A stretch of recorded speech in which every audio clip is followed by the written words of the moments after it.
The 15th night of the month of Nisan is known as the Seder night. And the Torah tells us, Vigarto levincho, you must tell over to your son all that transpired in Egypt. And this is a Torah obligation, all about the bondage and the redemption and all the specifics of what took place there, how the bondage manifested itself,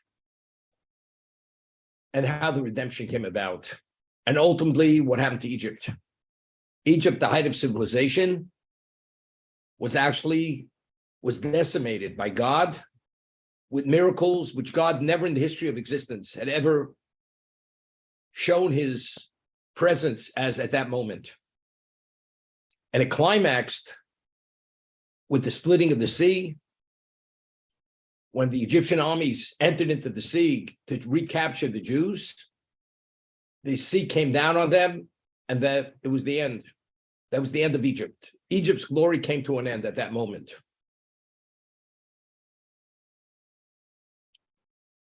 We read in the Torah, when Moshe came to the Jewish people, he had communicated to them 4 expressions of exile, of redemption, which we discussed that these 4 expressions of redemption correspond to the four exiles that ultimately will take place. The Babylonian exile, the Persian Mede exile, the exile of the Greeks, and ultimately the last exile, which we're in at this moment, the Edomite exile.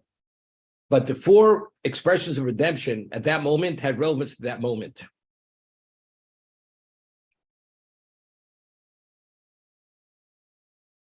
Now, over there, the Sephardo explains that a person who's a slave has a master. Even though the slave may escape the clutches of the master, but psychologically speaking, as long as the master is alive, and in the slave's mind, he knows that someday that master may recapture him or retake him, he is not fully emancipated, because emotionally, mentally, he always has that concern in the back of his mind that he's not totally cut free of that original enslavement. So it was only after the sea closed on the Egyptians and the remains of the Egyptians were thrown on the seashore, where they saw that their masters were all killed, only then did everything come to a conclusion that they realized they're free. They're free from their Egyptian masters. But until the closing of the sea, the Gula, which means the redemption, did not totally, fully impact and touch them in a way where they felt free of the past of the bondage. So when we speak about Mishibud Lagula, from bondage to redemption, that redemption, the 10 plagues was the process of redemption. When they left Egypt and they borrowed all the valuables of the Egyptians, and the matzah had no time to be leavened, and they rushed out in mid-daylight. They didn't leave Egypt as fugitives. But we find that when the Egyptians realized, Pharaoh realized that the Jews are not coming back, because originally Moshe had said, in the name of God, you tell them that you're going for 3 days into the desert. All you want to go is for 3 days, because you want to worship your God in the desert, and after 3 days you're returning. In the meantime, they borrowed all the personal effects, the valuables of the Egyptians, although the Jews knew they're not coming back in 3 days. If the Jews would have left without the gold and silver of the Egyptians, even though they would not return, they would let it go. But now, since the Jews borrowed all the personal valuables of the Egyptians, of the citizenry, what happens now? If the Jews don't come back, they're left totally destitute. Therefore, the Jews knew that if they take the valuables, the Egyptians are coming after them. And that's the reason why when Moshe was told by God to tell the Jews to borrow those silver and gold vessels, he says, Dabin no bosneom, please plead with them that they must do it. Because there's going to be a little bit of resistance, because they understand if they leave without the Egyptians' wealth, they're not coming after them. Because the one who lost the slaves really is Paro, not the citizenry. But if they borrow all the valuables of the citizenry, as it says, when they left Egypt, there wasn't a shred of wealth left among the Egyptians. Their personal wealth was all taken. So what's left to them? They have no choice but to pursue the Jews. And as a result of this, they followed them, and the miracle of the sea came about, and the sea closed on them. And when they finally saw that these people who were pursuing them to recapture them are no longer alive, that's when the redemption came to its conclusion. They felt free of their masters. This is the story. We find in Egypt that the Egyptians were expert stargazers, and Pharaoh himself was an expert astrologer. And his advisors had told him that we see that the Redeemer of Israel is being born. And we know that astrology is very accurate. And they read it well. Moshe Rabbeinu was being born. And therefore but they didn't know who that child would be. Ultimately, the bondage will come to an end, and he's taken out of Egypt. The financial backbone to Egypt was the slaves, the Jewish slave. They were the one who generated all the wealth of Egypt. And if the Jews leave, it's like pulling the plug. It's pulling the plug. Second.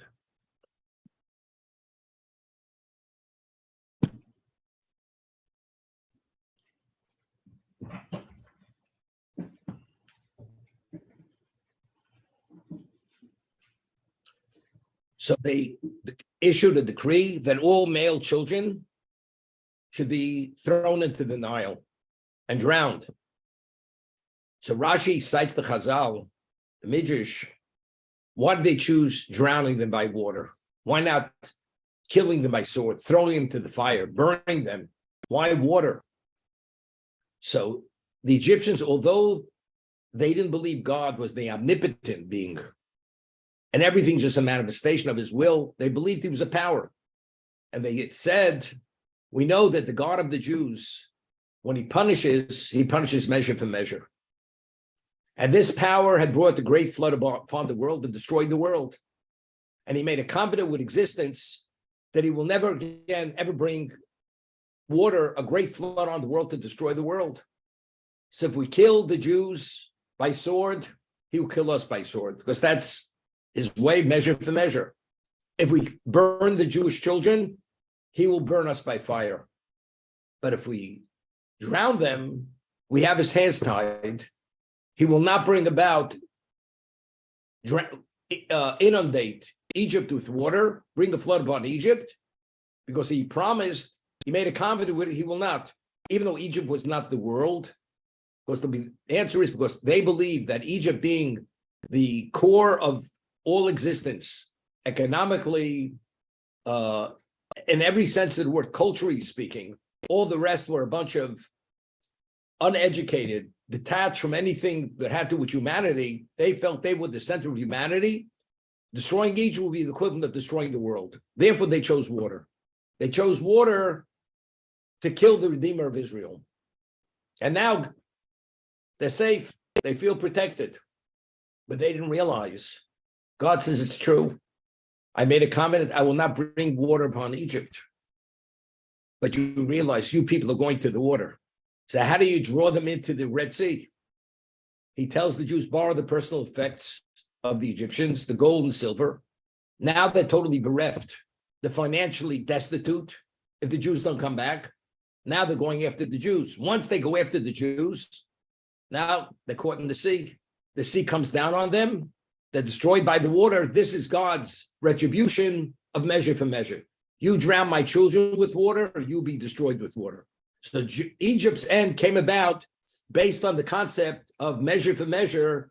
You destroyed my children with water, you will be destroyed through water. This is the understanding why it was important for them to take the personal effects, because we had said many times, the Jews already had become wealthy at the time of the plague of blood, because the blood any water the Egyptian had turned to blood. And the only water which turned back, was converted back to water, was only the blood that they paid for, they purchased from the Jews. If they didn't purchase it, they would steal it from the Jew or take it, drink the water together with the Jew. It was blood. The Jew would drink water and he would drink blood. But if you paid for it, then it remained water. So one of the junctures with the Jews became very wealthy was at the time of the plague of blood, the first plague, because the Egyptians had no choice but to pay for it. So that he promised Avraham Avinu, they can go out with great wealth. It could have been that. It says the spoils of the sea was greater than the spoils of Egypt. God has many ways that he could have given that the tremendous wealth. Why was it specific? Borrowing the personal effects, the gold and silver vessels of the Egyptians was to draw them into the sea, to bring about divine retribution within the context of measure for measure. That's the understanding. We in Egypt, the Jews, were idolaters. We find that when we went through the sea, the Torah tells us, describes the situation. It says, the water was a wall to the right and the left of the Jews. The water flowed vertically, thousands and thousands of feet up in the air, rather than flowing horizontally.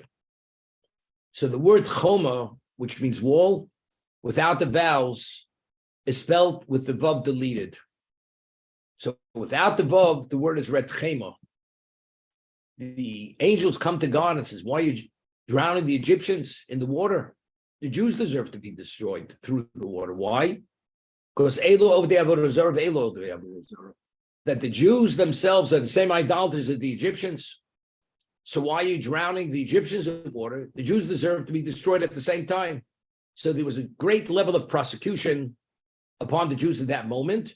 And that's connoted through the word chema. Chema means the wrath.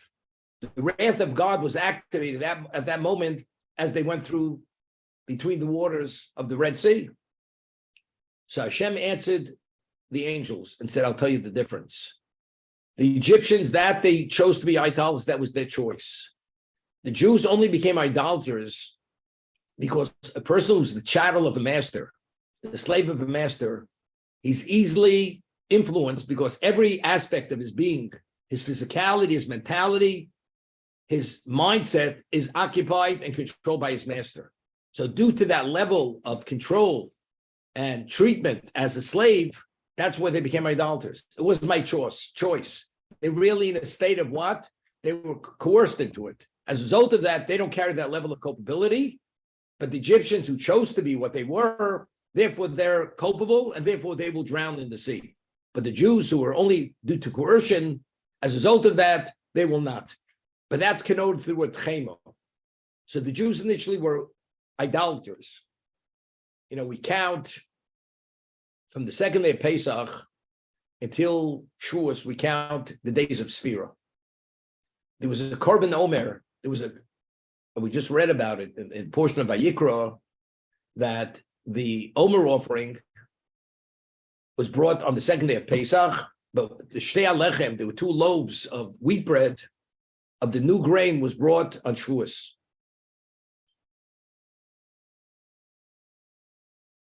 The Omer offering was barley. The 2 loaves of bread that were brought on Shavuos were made of wheat grain. That was the difference. The Omer offering allowed the Jews to eat of the new grain that took root after the last Omer offering that was brought. But the new grain could not be used in the Beis Hamikdash for the meal offerings until the Shtei Alechem on Shavuos was brought. The 2 loaves of wheat grain was brought on Shavuos, was not permitted. So the Shtei Alechem on Shavuos was Mati the Chodosh, permitted the new grain to be used for meal offerings in the Beis Hamikdash. It was made of wheat, the barley offering, the Omer was made of barley. We count 49 days from Pesach to Shavuos. Shavuos is the 50th day. What is that counting? We count every day, one day towards the 50. What do you count one day towards the 50? We read in the Haggadah that God calculated when we had to leave, literally to the moment. We had no choice. We had to leave at that moment. Why? Because the Jewish people fell to the 49th level of spiritual impurity.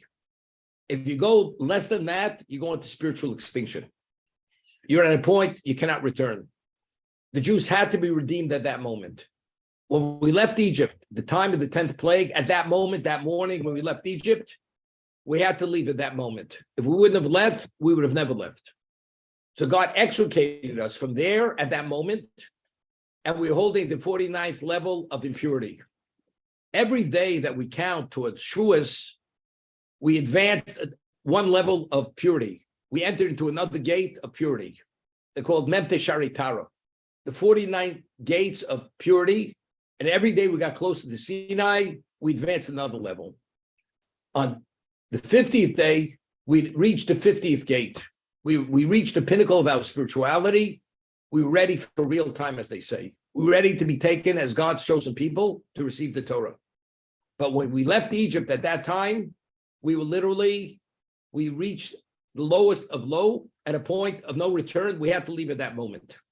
This is what happened when we left Egypt. It says, we read in that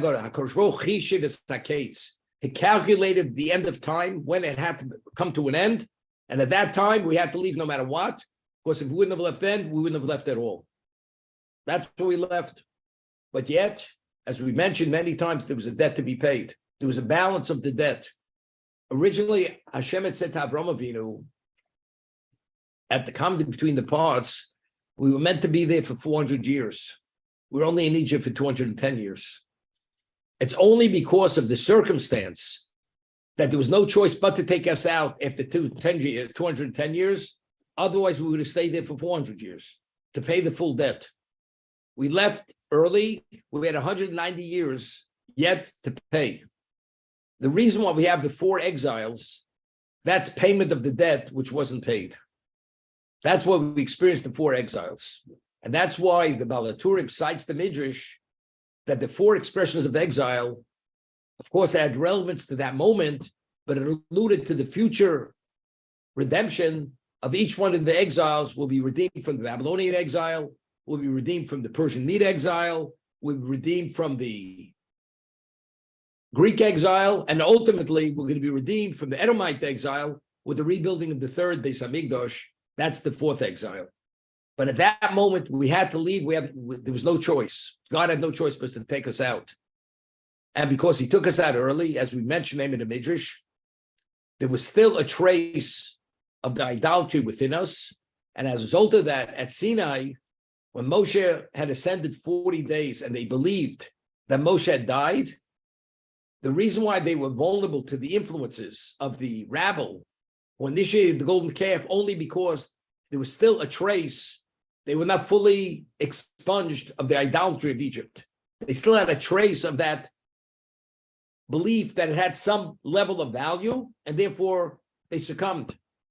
And they had that relapse, they had that setback, and therefore they bought into it. They weren't held culpable to be destroyed because they didn't initiate it, but there was liability, and therefore it had its consequence, the Chet HaEgel. And as a result of that, the first set of luchos were broken, and the whole Mishkan came about as a result of that event. But all this was as a result that God had to take us out before our time, because otherwise we would have never left, because we reached a level of spiritual extinction at that particular moment. But this is what was going on. Now, who's the one who actually was the one who gave the final solution to Paro to enslave the Jewish people? As we discussed, this was Bilam. The Gemara tells us in Sanhedrin that Bilam had 3 advisors. Who are his advisors? Yisro was one of the advisors. Job was the second advisor, and Bilam was the third advisor. And Paro was concerned. The Jews are increasing at a level, proliferating, and he was concerned they're going to take over the country. Ultimately, they're going to force us out. A fifth column is developing. He was paranoid. But of course, that paranoia was rooted in his own evil. Because the people said to him,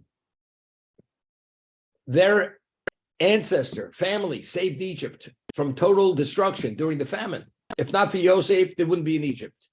Egypt's only where it's at in every sense of the word because of Yosef being the viceroy. So if that's the case, do you believe for a moment that his family's going to destroy the country? He was selflessly dedicated to it. Thirdly, there's a basic principle of what? Of reciprocation. You don't want to reciprocate to treat them like princes, but at least don't destroy them, don't enslave them. How do you take free people where there's no indication that they're trying to revolt and totally subjugate them to slavery? How do you do such a thing? And therefore it says, a new king arose over Egypt, Asher lo yodas Yosef. And the two interpretations, what do you mean he did not know Yosef? So one interpretation is he behaved as if he didn't know Yosef. He was able to suppress that to be able to institute the bondage. That just told you his evil, the evil of this man. But who gave him the idea? Who gave him that approach? This was Bilam, which we'll discuss later. What was Bilam? Bilam represented personified evil. And at every course, he wanted to snuff out the presence of God in this world. And as a result of that, he's the one who gave the solution. Yisro, who eventually converted to Judaism, Moshe married his daughter, and eventually, the Gemara tells us in Sanhedrin, his descendants were members of the Sanhedrin, who sat in the Lishkas HaGozos, in the High Court of Israel, in the Beis HaMikdash. These were his descendants. Yisro fled in protest.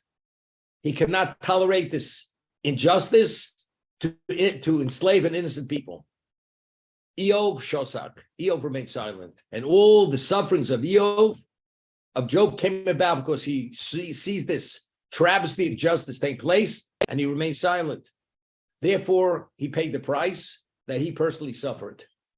Because how do you sit by and watch this and not protest, not say a word? Therefore, that was his punishment. But Yisro fled, regardless of the consequences. How Paro would react to his fleeing, he could have taken it as a disrespect. He could not tolerate this injustice. He fled from Egypt. Didn't want to be associated to any degree. And he openly stated his position on it. He left Egypt. But this is how it started.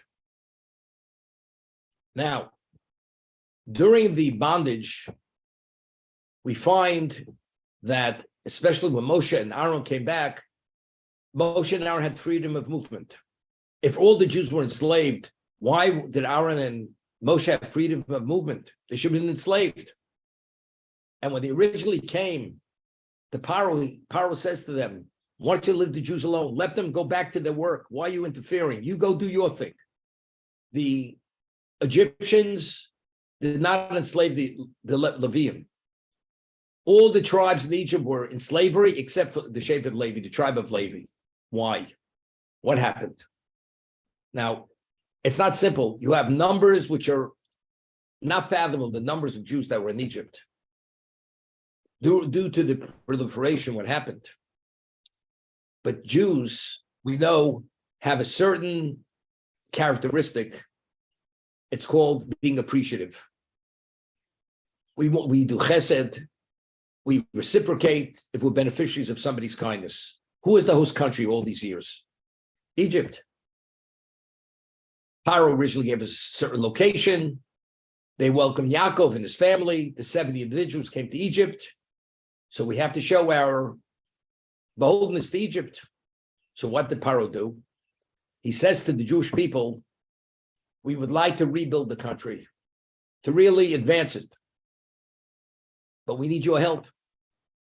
But if you remember, when Yossi's brothers first came to Egypt, he took the weakest of these brothers to present before Paro. And he says to his brothers, advises them, if Paro asks you who you are, what you do, just tell them you're shepherds going back generations, and that's all you could do. You have no other capacity, capability. As a result of that, he'll leave you alone. But the moment he recognizes that you have ability, he's going to conscript you into his service, and there are going to be problems. But if we're going to remain separate from them, just tell them you're shepherds, and especially because Egypt, they worshipped the sheep, and the sheep, they're going to want nothing to do with you people. So until this moment, the Egyptians really didn't know the capacity, the capability of the Jews. So he puts out word. He wants the Jews to join him in advancing the country, to rebuild the country. So Amram, the father of Moshe, was the leading Torah sage of the generation. And he says to the Jews, don't respond to the call. Because the moment he sees your capability, he will conscript you into his service, and ultimately he will enslave you. Because once if he sees that you people are incapable, he'll just leave us alone. And he cannot get the populace just to kill us, to destroy us. But once he draws us he sees our capability, we have value, he will conscript us and ultimately enslave us, and that's the beginning of the end. And he forewarned them. The only tribe that listened to Amram was Shevet Levi, which was his tribe. Every other tribe did not listen. And they came, and Paro, it says he enslaved them to Perach. Perach normally means, as Rashi says, work, a level of bondage that he destroyed us. But initially, it's conjunction, Perach, he sweet-talked us. He spoke to us softly. What did he say? He took off his regal garments, and he started to make mortar and brick himself. And he says, why don't you people join me? Mortar and brick. So he said, if the king is doing it, we shouldn't show our appreciation. They joined. The moment they joined and they gave it all, they showed what their capability was, and they showed how many bricks they could make in a period of time. Immediately they set quotas based on what they saw, and they enforced those quotas. The only tribe who did not show up was Shevet Levi. And that's the reason why the Leviim, the Levites, were not part of the bondage. And we find later Moshe and Aaron had freedom of movement because he did not conscript them. And we'll see in a moment, that was the saving moment for the Jewish people, as we'll discuss in a moment, why we merited redemption despite the fact that we were idolaters. Now, we find that the Jews had merit, despite the fact that we were idolaters. What was the merit? Lo shinu l'shonam. They did not change their language. They spoke Hebrew. Usually when you become acculturated, you give up your language and you assume the language of the culture, of the country, especially when you're a slave. Lo shinu shmom. They kept the Jewish names. Knew them only, you want to go, become more anonymous, not obvious. They kept the Jewish names. Lo shinu malbusham. They even kept their attire. You could identify a Jew just the way he would dress. So you would think a person who becomes the idolater, a person who's controlled, every aspect of his life is under the control of the master. Eventually, you shed all trappings of your past, and you reflect the master as you reflect his beliefs, you reflect his dress, his language, everything. The Jews were steadfast. The language, the dress, the names, they did not change. Why? What's the reason? No, there's such a thing it's called Jewish pride. Their Jewish pride. What was the pride? What was it based upon? Because they knew in truth that they were royalty. Why were they royalty? Because they knew they were descendants of Avram, Yitzchak, and Yaakov. And this was the royalty of the world. And they knew they were enslaved. Right now, they were incarcerated. They had no choice. But who they weren't going to succumb and speak like the Egyptians. They saw them as lowly people, dressed like the Egyptians. We're retaining our names. This is pride, this Jewish pride. But being in Egypt, not studying the Torah, I mean, how did they know about their past history? How did they internalize that Jewish pride? The answer is the Leviim, who were not subject to the bondage. They would go out to the fields. with parchments, with the history of their families. And they would tell them all about Avram, Yitzchak, and Yaakov, all the events when we were in Canaan, and how all this started, and how we arrived, and about Yosef, because Yosef was taken out of Egyptian history. And the Jews, due to understanding and hearing the stories, who they really were, that they're truly royalty, that allowed them to retain that pride that they had, that were truly royalty, who were turned into slaves. And they're waiting for the moment that they could be released from the slavery, to regain what they were originally, the original glory. So only because the Levites were not enslaved were they in touch with their history and the genealogy that they're special. That's what happened. So Amram's call not to be conscripted, although the vast majority of Jews failed, but because Levium heeded his warning, therefore the Jews survived, because it's only in the merit of the three attributes or identifying traits that they had, language, name, and dress, only that merit did they want. When they saw the miracles, they said, now our God, so-called, is coming to redeem us, take us out of this bondage. That's the understanding.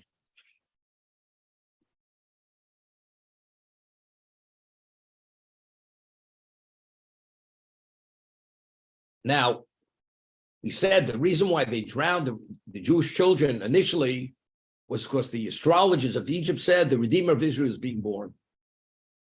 So the Torah tells us a story that Moshe was born prematurely.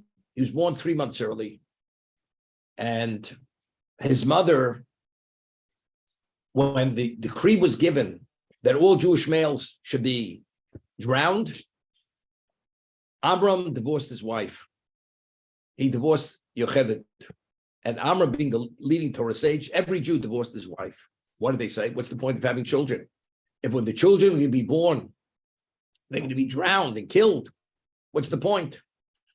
So Miriam, at that time, goes to her father. She was a little girl, but she already was a prophetess at the age of 6.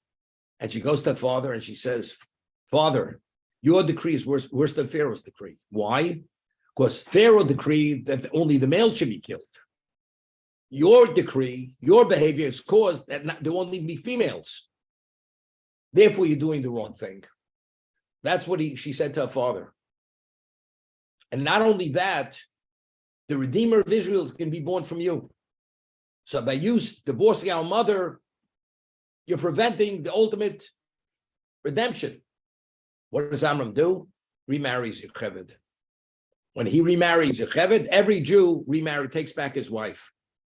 This is what happened. 6 months later, Moshe is born. But the Egyptians only checked the Jewish homes whether new children were born only 9 months later, because they assumed it's a full-term birth. So until 9 months, there's no reason to go check the homes of the Jews if new children were born. So Moshe was born prematurely. So they didn't knock at Amram's door until 3 months passed. So Moshe was 3 months old. So it says she could not hide him any longer, Yocheved. So what did she do? She went and bought wood and made a box. And she put Moshe in the box and put him into the Nile. That's what happened. And the story goes, as the Torah explains it explicitly, Pharaoh's daughter went out to bathe in the Nile with her maidservants, and she sees a box is floating. She opens the box and she sees a child, Jewish child in the box. She adopts him as her child. We'll discuss in a moment what exactly she was doing, going bathing at that moment in the Nile. I mean, if there's a decree to kill Jewish children, she's the daughter of Pharaoh. Don't you think she should have drowned the child? She could have taken the box, just turned it over. But rather, she did not. She saw something special about that child, and therefore she took that child, and the name that Moshe carried was the name that Basia, who's the daughter of Paro, had given him. His parents gave him a different name. The name Moshe is the name that the daughter of Paro had given Moshe. Moshe's parents gave him a different name. Either his name was Tov, Tuvia, Tuvi, from the word good, which we'll discuss in a moment why his name was given by his parents, Tov, Tuvia, or Tuvi. But Pharaoh's daughter gave the name Moshe. Why? Torah says explicitly, because he was drawn out of the water. Moshe, he was drawn out, therefore the name is Moshe. And the Torah only refers to Moshe by the name that was given by Basia, by Paro's daughter, not by the name that it was given by his parents, which is a discussion why. Only Moshe is used in the Torah. Moshe. God spoke to Moshe. It's mentioned multiple times in Torah, Moshe. Never is there any other reference to Moshe by the names that he was named by his parents. That name evidently was more special. And why did Basia, and what was her name, Basia? Basia is a conjunction, Basko. She's the daughter of God. So the Gemara tells us that when Pharaoh's daughter went into the Nile, she went to convert to monotheism. She went to bathe, to release all the impurities of idolatry. So when she went and immersed herself to be a monotheist, that's when she noticed the box. As a result of that, she knew the Jewish people were monotheistic people, and they were chosen people, and they were enslaved. So when she saw this child, at that moment, the timing was perfect. She wouldn't consider drowning him, because she understood he was a Jewish child. She was not going to be any part of this decree about killing Jewish children. But it's even more than that. When Moshe was born, the Torah tells us the Amram and Yocheved saw there was something special. The house became illuminated. Literally, it radiated. He radiated holiness. He was meaning, with the moment Moshe was born, the Shekhinah, the divine presence, was there in their house. So when they saw the Shekhinah was there, this was a confirmation of the prophecy of the daughter Miriam that her parents are going to give birth to the Redeemer of Israel. And because of that, they called him Tov. Tov means good. Tuvya, Tov, Ko, also Ginjan. He's the goodness of God. For these reasons, for that reason exactly. That's why he was given that name, for that reason. Now, it says that the moment Yocheved had put Moshe into the water, the box into the Nile, the astrologers of Egypt said, Meis Moshe Shal Yisrael. At this moment, the Redeemer of Israel has died. That's what they said, although Moshe was alive. But no, they said, Moshe Shal Yisrael Mes, the Redeemer of Israel has died this moment, and the decree was stopped at that moment. There's no point in killing Jewish children any longer. Of course, mission accomplished.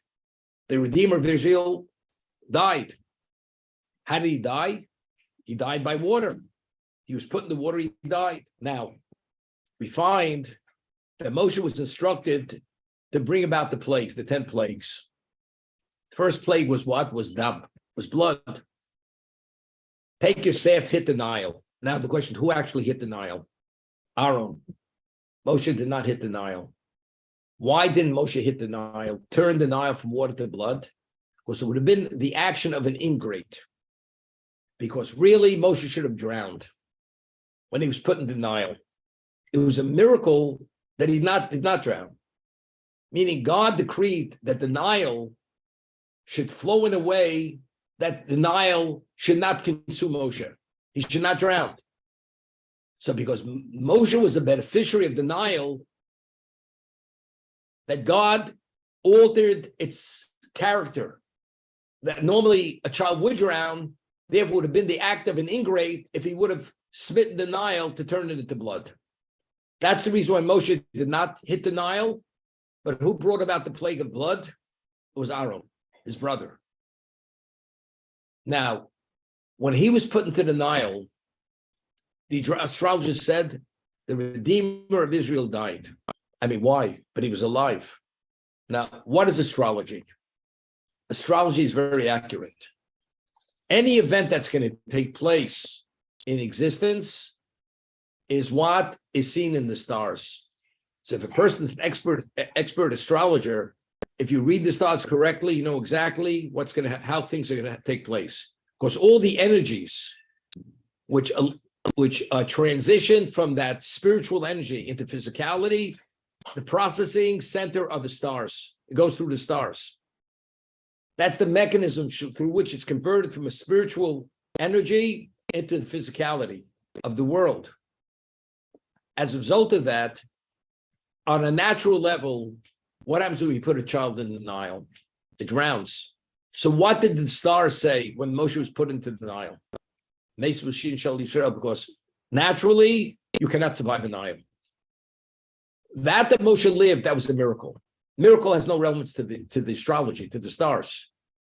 This is something which transcends the stars. As a result of that, when Yocheved put Moshe in that water, they said, Mes Moshin Shel Yisrael. The Redeemer of Israel died. Because naturally, a child cannot survive putting the child in the water. It was only miraculously, that's the reason why he was alive. Therefore, that's not something which is reflected through the stars.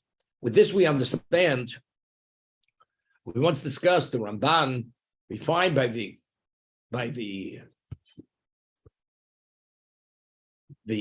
Mabul, Noach was told to construct a Teva, an ark.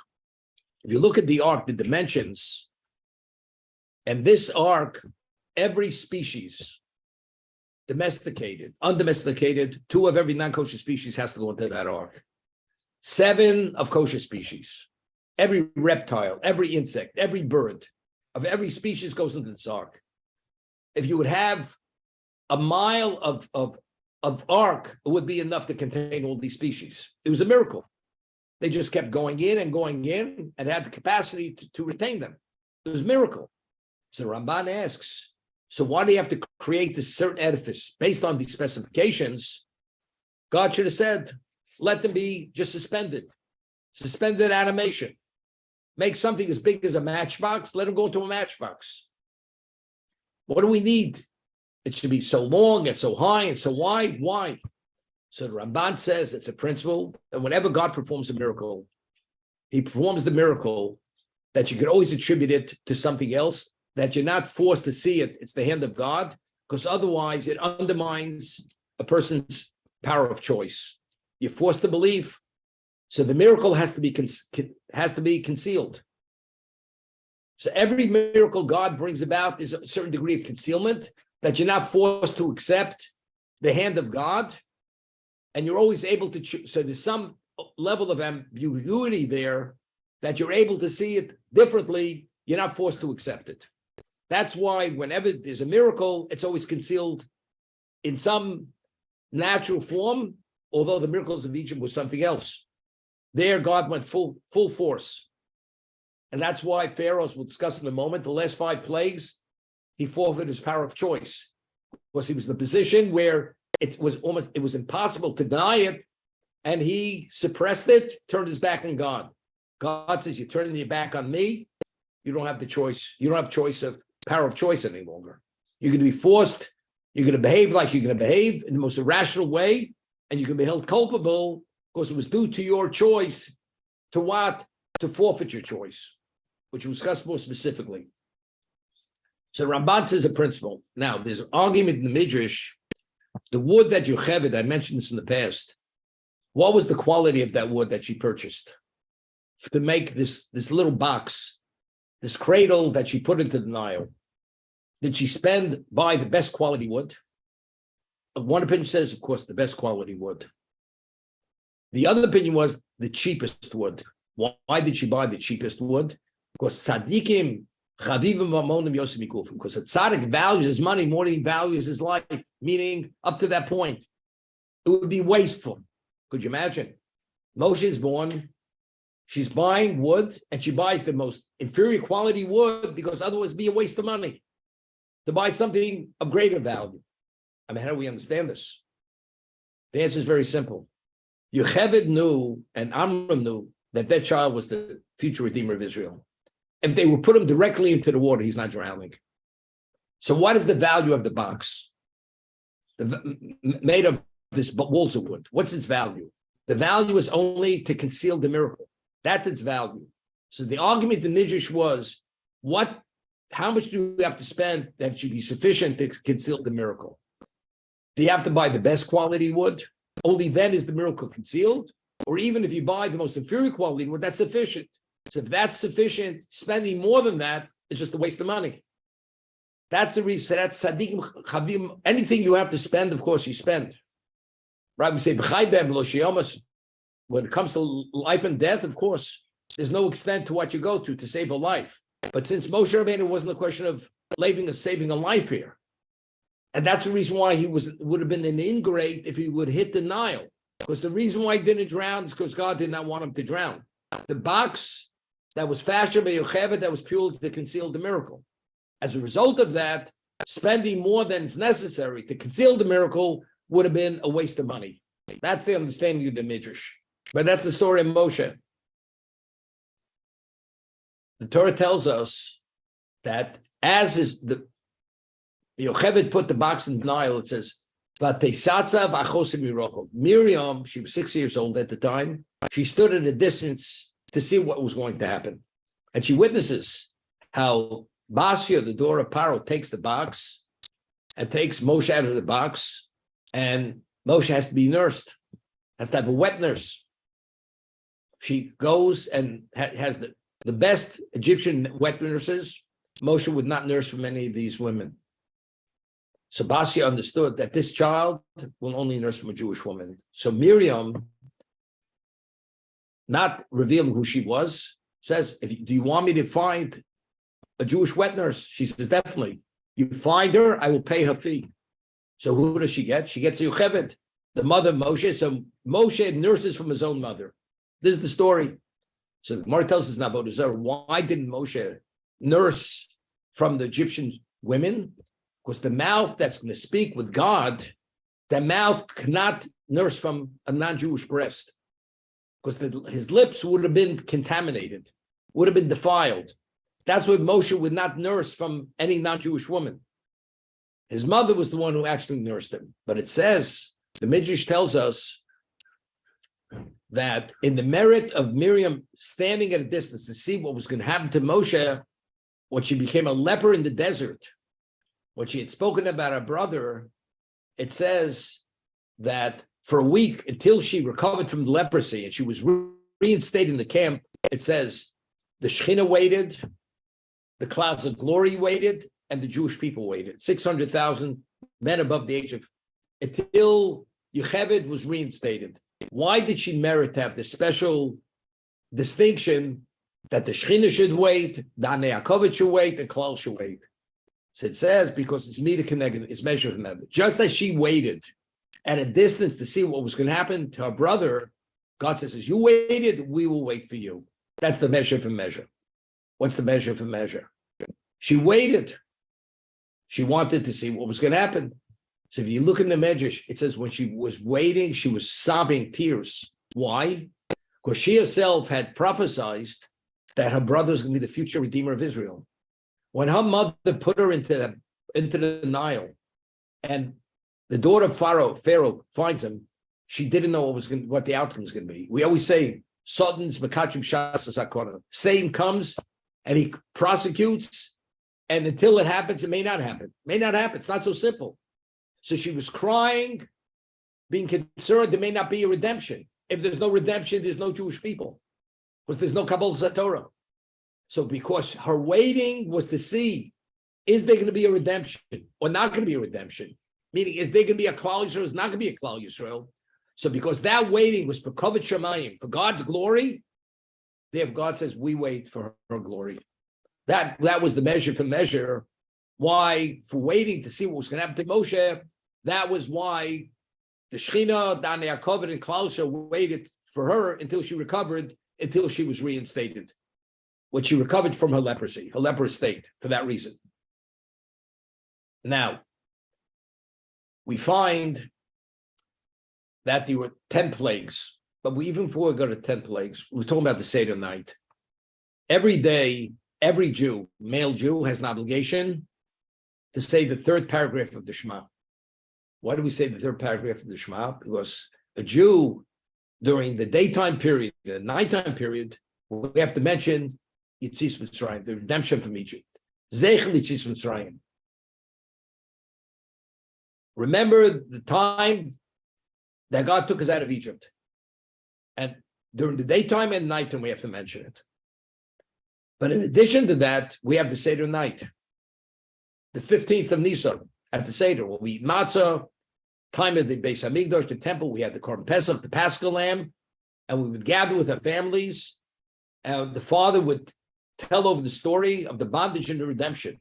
And we would partake of the matzah, the bitter herbs, and everything. And the symbolism, the bitter herbs represents the embitterment of the Jew in Egypt. The matzah, because we rushed out, this is the bread of affliction. That's lechem oni. But lechem oni means either impoverishment, or lechem oni means lechem she'onin olav dvarim harbe. We tell over a story. On this bread, we tell over the story. We tell over about the bondage, we tell over redemption. That's what's called lechem oni. Because really, it's interesting. When we start the Seder, we say, Holach manyo, da'cholu avosenu bar de Mitzrayim. This is the bread that our forefathers ate in Egypt. It's the matzah. And you uncover the matzah when you say Holach manyo at the Seder, right? You uncover it. Everybody should see what it was. But yet, we read in the Torah, why do we eat matzah at the Seder? Because we rushed out of Egypt. Because the dough didn't have time to rise, to be leavened. So did we eat matzah in Egypt? Because it says, Holach manyo, so we say it in Aramaic. This is the bread of affliction that we ate in Egypt. Our forefathers ate in Egypt as slaves. Is that why we eat the matzah at the Seder? No, it's two separate things. It's the same matzah, but that's not why we eat it at the Seder. We eat it at the Seder as the mitzvah because we rushed out of Egypt. But why was that bread of affliction given to our forefathers? Because the Gemara tells us that the longer the digestive process takes, the less the person has to eat because the body is still processing that food. The Gemara tells us that a dog, because it's a despised creature, why is it despised by humanity? Oh, the owner loves its dog because the dog is man's best friend. Why is a dog man's best friend? Because a dog has a need, whoever takes care of it, it endears itself to that person. And because assuming responsibility for a dog, it's a major responsibility. You always have to tend to its needs. So Gemara says a dog, if you give it a piece of meat or a bone, when you give the meat, take a stone and throw it at the dog, that it should disappear. Because you don't want it to travel after you. It attaches itself. Because a dog, being a needy creature, it endears itself to whoever shows any type of compassion to it. That's what a dog is. So because a dog is literally this despised creature, the digestive system of a dog, it takes 3 days for a dog to digest its food. Because since a dog has to rely on people to feed it, and it's not such an attractive, because one is who assumes this responsibility. So God created the dog that its digestive system is a 3-day process. So the food it eats, it should sustain it for a longer period of time. Paro, understanding that, he wanted to say, if you wanted to have the cake and eat it. Here I have a slave population. They're going to generate income. It's the backbone of economy. But if we could minimize the cost of feeding them, we're going to feed them matzah. As we all know, you eat a diet of matzah for 7 days, it doesn't digest easily. So you become constipated. So the matzah stays in the system longer. What I'm telling you over the Barbanel says this. Therefore, this is the bread of affliction our forefathers ate in Egypt. They ate this because of what? This was part of the bondage. This was the food of bondage. But the reason why we eat it at the Seder was because we rushed out and the dough didn't have time to rise. And that's what we eat we eat the unleavened bread for that reason. Okay? But that's when we start to say it. Holach manyu. So what's this difference? There's a specific mitzvah, the Seder night, you must tell over the story to your child. But every day we mention Yetzias Mitzrayim. Mention the day, we mention at night. The 3rd paragraph of the Shema, even the Seder night, we say the Shema. We say the Shema, and then we go to the Seder, and we're saying the same thing over again. It's not the same thing. The Shema is called Zeichel Yetzias Mitzrayim. It's a remembrance. You mention it, that's enough. The Seder You have to go through all the details of the bondage and the redemption. And as we say in the Seder, we have to see ourselves as if we were the slaves personally, and we personally are beneficiaries of the redemption. So the whole dialogue, it's in a dialogue form. It's question, answer, and you get into all the details as if you relive what happened in Egypt, the bondage and the redemption. The Rambam writes in the laws of Chametz and Matzah, the Rambam lived in the time of slavery, where they had slaves in Egypt, and he says, the father says to his child, you see that slave? That was us at one time. As that person is a slave, is our chattel, we were chattels of the Egyptians. Just to give that an example. A person that Chayv Adam Liris is Atzmo Kilu Yotzim Mitzrayim. We have to see ourselves as if we personally left Egypt.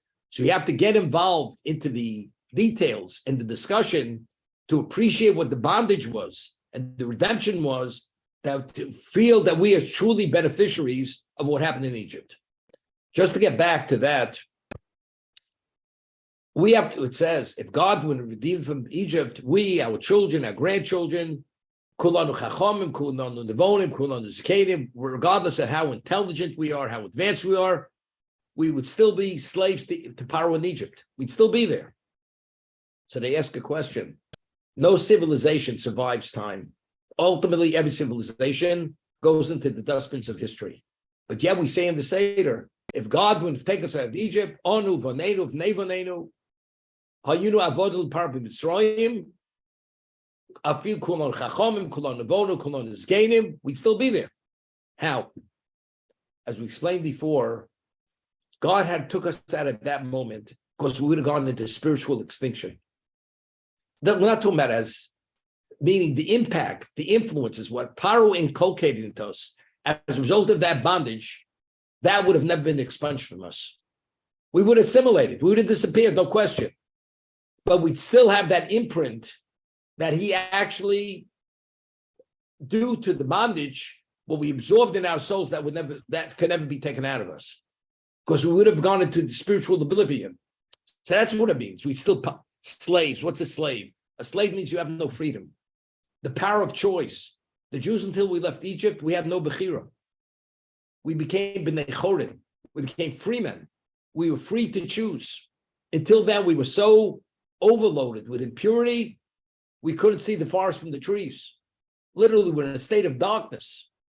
We couldn't see a shadow of trace of light of what holiness was. We couldn't internalize it. As he said, the only thing we could relate to was our Jewish pride, our language, our name, our dress, our attire. Outside of that, nothing. It's only once God broke the shackles of the bondage, was through the revealed miracles, which gradually chipped away at it. But until we actually left Egypt, the process of recovery did not start.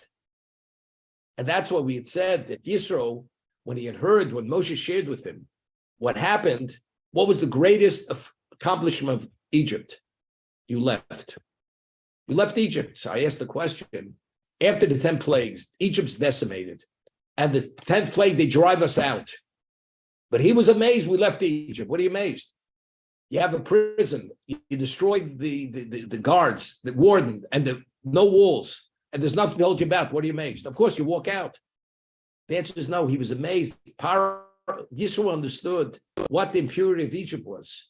A person who has more foreign substances, blood than blood, or more alcohol, could you live? Can't live. He understood to what degree we were putrefied. There wasn't a trace of spirituality left in us. How do you leave and now become God's people and become functional despite what you went through and what you absorbed there? That's what he was amazed. That's the redemption.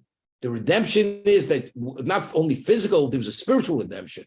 That when we left, the process of recovery began, and this was the 49th level of ascent to the 49th level gate of purity.